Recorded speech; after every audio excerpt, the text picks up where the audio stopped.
MPSC विद्यार्थ्यांचं पुण्यामध्ये नव्या वर्षाची जसं सुरुवात झाली तशीच त्यांच्या विद्यार्थ्यांमध्ये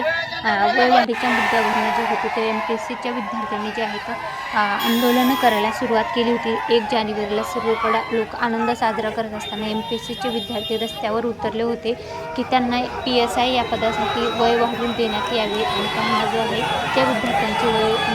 मर्यादा ओलांडलेली आहे त्यांना एक चान्स देण्यात यावा यासाठी सरकारकडे ते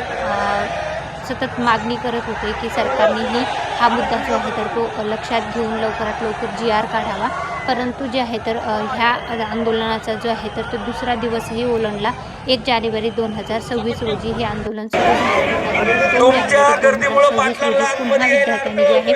हे आंदोलन पुकारलं आणि विद्यार्थ्यांमध्ये जे होतं सरकारने लवकरात लवकर GR काढून विद्यार्थ्यांना जे आहे ती संधी देण्यात यावी।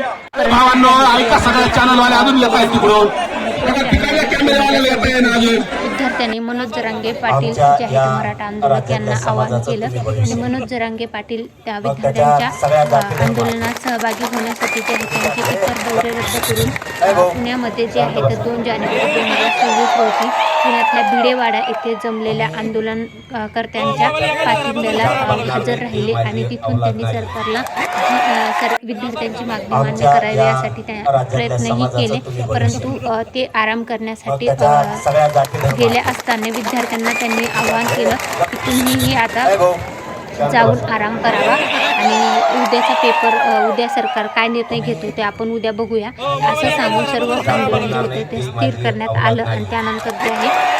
3 जानेवारी 2026 रोजी हे जे आहे आंदोलन जे आहे ते स्थगित झालं तर जमा आहे कारण की सरकारकडून कुठलंही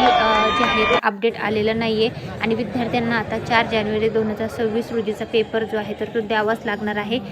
तर ज्या विद्यार्थ्यांचा 4 जानेवारी 2026 रोजी पेपर आहे तर त्या सर्व विद्यार्थ्यांना आपल्या चॅनलवरल्या सर्व व्ह्यूअर्सकडनं खूप खूप शुभेच्छा आणि ज्यांचा वयवाढीचा मुद्दा आहे तर तो येणाऱ्या काळामध्येही लागून राहावा याची सर्व विद्यार्थ्यांनी नक्की नोंद घ्या कारण की ज्यांचा एक चान्स गेला तर त्यांचा भविष्याचा प्रश्न